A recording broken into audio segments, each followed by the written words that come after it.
When you want people to respect you, there are certain phrases that you can inject into your communication to gain more respect from other people around you. These are confident phrases or assertive phrases that will help you elevate your position in the group so that people don't assume they can walk all over you. And in this video, I'm going to share 5 of those phrases with you, as well as examples so you know exactly how to use them. The first phrase is, "The way I see it is." This is a great one for communicating honestly with people around you and telling them what you really think and feel. As soon as you say this phrase, it prepares people for you to share your opinion, your thoughts, or your perspective on the topic that's being discussed. And because they're mentally prepared for it, they are much less likely to cut you off. It's something that's commonly used in business meetings or in serious conversations when you need to tell other people what you think. So I encourage you to try it out the next time you are in one of these communication opportunities and you need to share your perspective, your thoughts, or your opinion. Now, let's look at some examples on how you can use it. In the first example, you and your colleagues are discussing why the budget was exceeded last quarter. You have an idea as to why this happened, so you jump into the conversation and you say, "The way I see it is our social media marketing wasn't as effective as we thought, so we had to increase the number of ad spaces that we bought." In the second example, you and your colleagues are discussing a strategy idea for a new website client, but the ideas that your colleagues are sharing, they have holes in them. You see that, so you jump in and you say, "The way I see it is our client emphasized the need for a website that was multilingual, so they're not going to be happy with a website that is only in English. We need to hire translators for French and German." So the structure of how you use this phrase is you would begin your sentence with, "The way I see it is," and then you add on your thought, your perspective, or your opinion. The next phrase is, "I'd rather you do," or "I'd rather you don't do." And you would use this phrase when you want to make an assertive request to somebody. It's really helpful when you want to set boundaries with another person or when you want to set expectations with them as well. You can use it in a professional context with your colleagues or in a social context with your friends and family. I think this phrase is a polite yet a firm way of asking someone to do or asking someone to not do something. Let's look at some examples of how you can use it. In the first example, you can say to your colleagues, "I'd rather you focus your time on the work for the new client because we really need to make a good impression on them." In the second example, you could say to your friends, "I'd rather we don't go to the movies tonight because I really need to finish this report for my professor tomorrow." So the way of using this phrase and the way you can incorporate it into your communication is you would start off your sentence with, "I'd rather you do," or "I'd rather you don't do," and then you would continue with what you would like that person to do or what you would like that person to not do. Another option is you could simply use the word please when you want to make an assertive request to somebody. For example, "Please finish the report by tomorrow," or "Please book the restaurant for tomorrow night."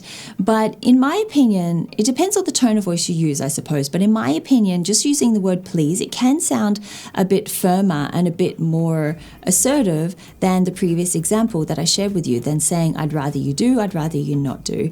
But maybe this is just me. Let me know in the comments what you think. Do you think please sounds firmer than "I'd rather you do," "I'd rather you don't do," or does it sound the same? Let me know in the comments below. I just want to jump in here and say that if you're eager to learn how to communicate more assertively, then you should definitely check out my Assertive Communication Skills Masterclass. It's an online course and thousands of students have already gone through this course and have received many positive results from what they've learned.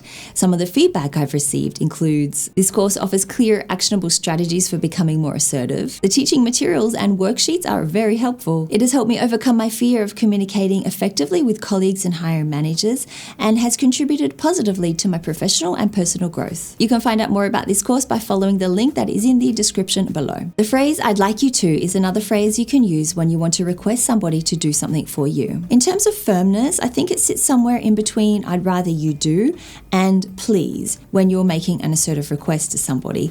It is clear and it leaves little room for misunderstanding. Let's look at a couple of examples on how to use this phrase. So the first example, you are organizing for your company an annual event for all of your clients, and you say to the event organizer, "I'd like you to book a new venue for this year's event because we had so much trouble with the venue last year and the feedback we received from clients really damaged our reputation." So to me, this sounds a little bit firmer than "I'd rather you do something." For example, you say to the event organizer, "I'd rather you book a new venue for this year." This kind of leaves it open for them to decide as to whether they want to book a new venue for you or not.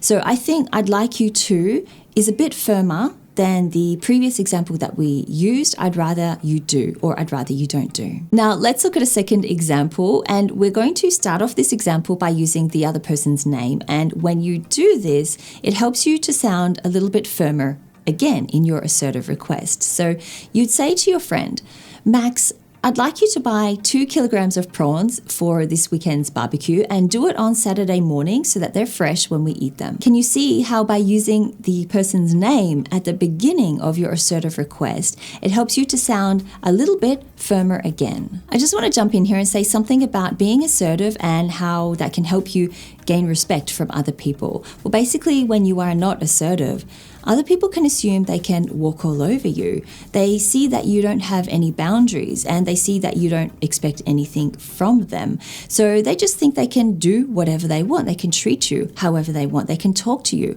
however they want. And this is not going to help you gain respect from that person.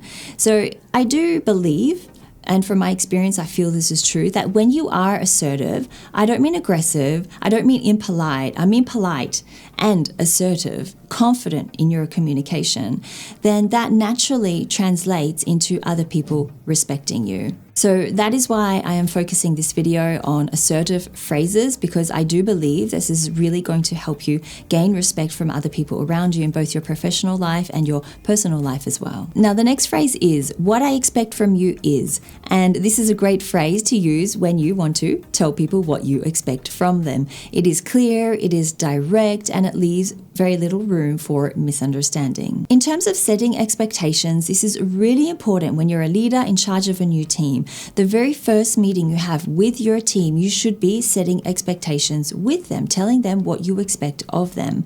Because setting expectations, that is how you're going to get people to respect you, mostly because they know where the boundaries are, and in most cases, people will operate within those boundaries. I think many times when people complain that others don't respect them, it's because they've never communicated their expectations to other people. So those people will do things like talk over them, they will disregard what they say, or they will ignore their requests, mostly because they think it's okay to do those things. So if you've experienced this, and if you don't want people to walk all over you in the future, then I encourage you to communicate what you expect from them. Be clear about it, be honest about it, and be assertive about it as well. And I'm sure you will find the results are very, very different. I'm sure you will start to find that people are respecting you a whole lot more. Let's look at some examples of how you can use this phrase. So let's say you are in your new team meeting, the very first meeting you're having with your new team. You might say to them, what I expect from you is hard work, honesty, and good ethics. You can perform the tasks however you want as long as you meet these 3 values. So this clearly explains and sets the boundaries for your team members as to how they should interact and how they should work with you. Let's look at another example. So your son has started high school and you really want him to get good grades. So you say to him, what I expect from you this year is that you do your homework every day, you ask questions when you don't understand something, and you try your best to get good grades. So again, these expectations are very clear to your son, and he should operate within those boundaries that you have set. I do admit that this phrase, what I expect from you is, it does sound a little more authoritative than the other phrases we've used in this video. So I encourage you to use it in the places and in the situations when that is the impression that you want to convey. So just be aware that it has a bit more of an authoritative tone to it. A really important part about gaining respect from other people is when you are grateful for when they have done something for you. For example, when they have met your expectations or when they've complied with one of your requests. Because this is the only way that you can recognize the effort that they've put in. It's the only way you can recognize the consideration they've given you as a leader, as a parent, or as a friend. Basically, when you are grateful for something someone else has done, when you show appreciation to them, it makes them feel good and it encourages them to repeat that behavior again. I mean, how would you feel as a professional if you spent a ton of time completing a report for your boss? You worked overtime even to finish it, and you handed this report to your boss and they just took it, said nothing, and they gave you the next thing to work on. No thanks, no appreciation, no recognition at all. I mean, how would this make you feel? You'd probably walk away from that interaction thinking, well, it was not worth all of the effort that I put in. They didn't even recognize what I have done for them, right? So it would probably discourage you from putting in that amount of effort again. And you probably would have lost a little bit of respect from your boss in this process. So as a leader, as a manager, it is really important that you show appreciation whenever somebody in your team has done something for you, whenever they have finished a project on time or early, whenever they've put in a lot of work and you know that they've done it, whenever they comply with one of your requests. This is something that you should incorporate all throughout your communication. Be observant as to what your team are doing and pick up those moments when they deserve a thanks and an appreciation, or you just being grateful in some way. And you can express your appreciation by saying things like, I appreciate you sharing your honest thoughts in today's meeting. I think it changed everyone's perspective. Or, even though we didn't win this client, I know you put in a ton of work, so I want you to know that I really appreciate that. I want to finish this video off by saying that respect doesn't come by instilling fear into people. I think some people misunderstand this and they feel that they need to be the most authoritative or the most aggressive in their communication and in the way that they interact with other people around them. But this will not gain respect from other people around you. This is only going to give you the reputation of being a tyrant. People might comply with your requests through fear, but they're not going to genuinely respect you. So that's why I encourage you to show appreciation and to use gratitude with the people that you work with, because this is the only way you're actually going to get them to respect you. It's the only way you're going to get them to open their minds and to open up to actually respecting you as a leader and as a professional. Because in general, we respect people who respect us. And with that said, I want you to know that I appreciate you for watching the video this far. Thank you so much. And the test for you now is to put into practice the phrases that you have learned in this video. So I encourage you to do that. And if you want to learn some communication tips on how you can actually do that, then you need to watch this video up here. Thank you so much for watching, and I will see you next week in another video.